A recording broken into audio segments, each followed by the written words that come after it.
So today we're going to show you how to reset the service light on a Renault Captur.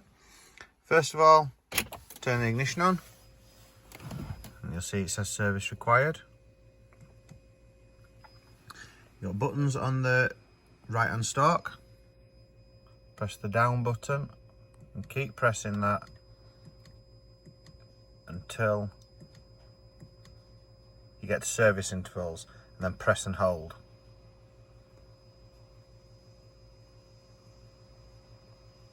And it comes up when the next service is due. Press it again and that resets it. So you've got your oil change actually that's set for 12 months and your service has said it's due now. So press and hold on the service.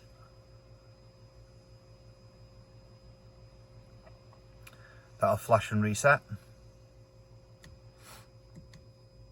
And we're doing an oil change as well, so press and hold on that.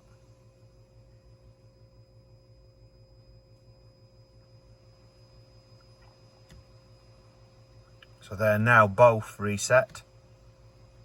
Just depends what you're doing to which ones you have to reset, but they're both in the same menu. And when you've done that, just turn your ignition off. And here is the instructions from the Autodata. That's it.